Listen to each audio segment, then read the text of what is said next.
Hello friends, আকাঙ্ক্ষাস ব্লগে তোমাদের সবাইকে জানাই স্বাগত। তাড়াতাড়ি চ্যানেলটিকে লাইক করে সাবস্ক্রাইব করতে ভুলো না ও নিচে থাকা বেল আইকনটি ক্লিক করে দিও। হ্যালো ফ্রেন্ডস, আজকে আমি একটা নিউ ভিডিও তোমার সামনে নিয়ে এসেছি। অ্যান্ড আজকে হলো আমাদের বাড়িতে কালী পুজো। অ্যান্ড আজকে আমরা কতটা মজা করি অ্যান্ড আমাদের কতটা আনন্দ হচ্ছে সেই ভিডিওটাই আজকে আমি তোমাদের সাথে শেয়ার করব। তো তোমরা কিন্তু দেখতেই পাচ্ছ আমাদের ঠাকুর ঘরটা খুব সুন্দরভাবে সাজানো হয়ে গেছে। অ্যাকচুয়ালি কালকে রাতেই আমাদের ঠাকুর ঘরটা ফুল দিয়ে ডেকোরেট করা হয়ে গেছিলো, আর দেখতে কিন্তু খুবই সুন্দর লাগছে। আর তোমরা যে এই আলপনাগুলোও কিন্তু দেখতে খুব সুন্দর লাগছে। মা কিন্তু সকালেই উঠে আলপনাগুলো দিয়েছিল, তাহলে আলপনাগুলো তাড়াতাড়ি শুকিয়ে যাবে। আর তোমরা যে এখানে এই ফুলগুলো দেখতে পাচ্ছ, এর মধ্যে 108টা ফুল দিয়ে আমাদের মায়ের জবা ফুলের মালা গাঁথতে হবে। আর তাছাড়া তো এক্সট্রা ফুল লাগেই পুজোয়। তাছাড়া রয়েছে এখানে ধুত্রা ফুল, আকন্দ ফুল, আরও বিভিন্ন রকমের ফুল। আর এখানে যতগুলো পুজোর বাসন রয়েছে সবকটা বাসন্তী পিষিয়ে ধুয়ে দিচ্ছে। আর তোমরা তো নিশ্চয়ই জানো যে একটা পুজোতে কিন্তু কম বাসন লাগে না, অনেক কটা বাসনেরই প্রয়োজন হয়। আর এখানে সময় নষ্ট না করে আমি আর আমাদের সঙ্গে থাকা স্ট্যাচু সুস্মিতা খই বেছে নিচ্ছি। আর আমার ছোট মাসিমণি এখানে আকন্দ ফুলের মালা গেঁথে নিচ্ছে, যেহেতু এটা পুজোয় লাগবে। আর এখানে বসে আছে আমার সোনা দিদুন। আর এখানে আমার মা বরণ ডালা সাজিয়ে নিচ্ছে। এখন সন্ধ্যের সময় ঢাক চলে এসেছে, তো তাই এখন মা ঢাকিদেরকে বরণ করে নিচ্ছে।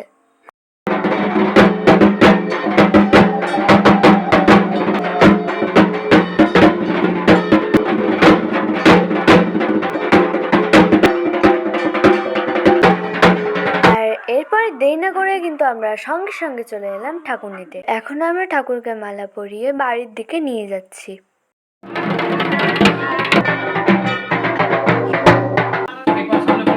তো অবশেষে আমরা কিন্তু আমাদের বাড়ির ঠাকুরকে নিয়ে বাড়িতে চলে এলাম। মা এখন ঠাকুরকে বরণ করে নেবে।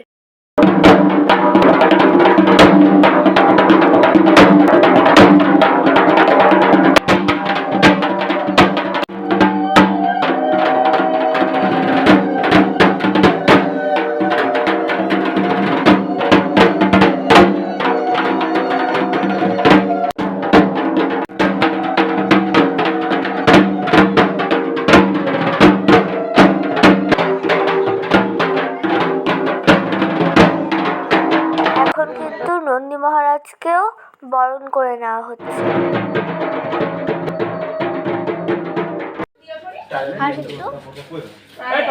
এখন ঠাকুরকে গয়না পরানো হবে। এখন ঠাকুরকে গয়না পরানো হচ্ছে, কিন্তু তার পাশাপাশি ঠাকুরকে কিন্তু 3 রকমের মালাও পরানো হয়েছে। যেমন জবা ফুলের মালা, রজনীগন্ধা ফুলের মালা আর গাঁদা ফুলের মালা, যেটা শিব ঠাকুরের গলা দিয়ে একবারে ঘট পর্যন্ত পৌঁছে গেছে। আর শিব ঠাকুরের গলায়ও কিন্তু আকন্দ ফুলের মালা দেওয়া হয়ে গেছে। আর এখানে কিন্তু শ্রীগালের গলায়ও মালা দেওয়া হয়েছে। এখানে নন্দীর গলায়ও মালা দেওয়া হয়েছে। আমাদের পুজোয় 64টা নৈবেদ্য দেওয়া হয়। এই নৈবেদ্যর মধ্যে দেওয়া হয় আতপ চাল, বিভিন্ন রকমের ফল, দুধ, ঘি আর মধু। এছাড়াও আমাদের পুজোয় 9টি, 7টি, 5টি ও 1টি নৈবেদ্য দেওয়া হয়। এখন আমরা পুকুরে যাব ঠাকুরের ঘট ভরতে। আমরা এখন পুকুরের পাড়ে চলে এসেছি। যেহেতু বেশি আলো নেই, ওই জন্য পুকুর পাড়টা ভালোভাবে বোঝা যাচ্ছে না।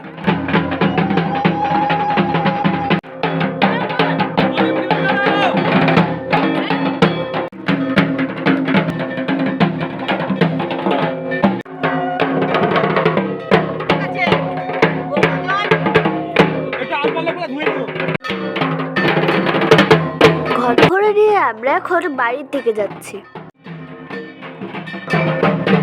ছোট মাসিমণি এখানে সব প্রদীপগুলো জ্বালিয়ে দিচ্ছে। আমাদের পুজোর সব জোগাড় হয়ে গেছে, আর একটু পরেই কিন্তু ঠাকুর বাসায় পুজোতে বসে পড়বেন। আর এখানে যে তোমরা এই দুটো হাঁড়ি দেখতে পাচ্ছ, এগুলোর মধ্যে খই মুরকি দিয়ে ভালোভাবে সাজানো হবে। আর এগুলো ঠাকুরের 2 পাশে রাখা হবে। এগুলোকে এক কথায় রচনা বলা হয়। আর এখানে সাজানো হচ্ছে ভরার ধান। এখানে ঠাকুরের চক্ষুদান করা হচ্ছে।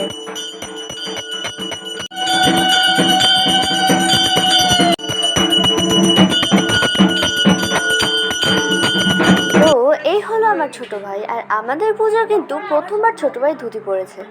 আর এইদিকে হলো আমার দাদা, আমার দাদাও কিন্তু ধুতি পরেছে। আর এদিকে কিন্তু পুজো খুব ভালোভাবে চলছে। আমি ছাড়লাম জয় মা। পান মেসে এই বড় বড় ওর আসলে নাই, অর্ধেক আছে এইটুকু ছোট। তো এখন আমার কুমারী পুজো চলছে। এই সময়টাতে কিন্তু আমি প্রচন্ড মজা করি।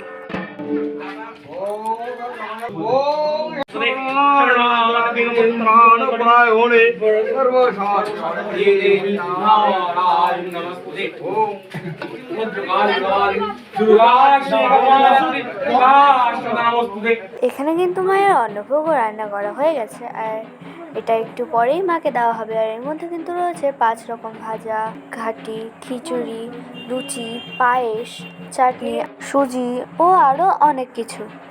এদিকে তোমরা দেখতেই পাচ্ছ সবাই প্রচণ্ড নাচানাচি শুরু করে দিয়েছে, অ্যান্ড সবার এনার্জিটা এখন একদম ফুলফিল রয়েছে।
এখন কিন্তু পুজো প্রায় শেষের দিকে চলে এসেছে, আর এখন যজ্ঞ হবে, তাই যজ্ঞের সরঞ্জামগুলো এখানে তৈরি করে রাখা হচ্ছে।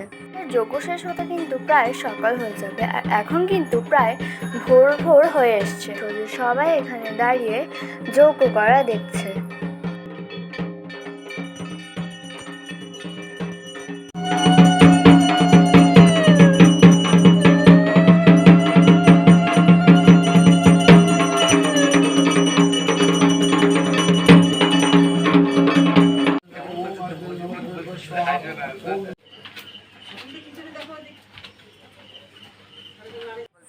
এখন মা যে কুলোটা মাথার মধ্যে নিচ্ছে, এটা এখন মা আমাদের প্রত্যেকটা ঘরে নিয়ে যাবে এবং প্রত্যেকটা ঘরে ভালোভাবে দেখাবে। দেখানোর পরে শেষে আমাদের ঘরে দেখানো হবে, এবং তারপরে আমাদের বিছানা বা খাটের তলায় এটাকে রেখে দেওয়া হবে।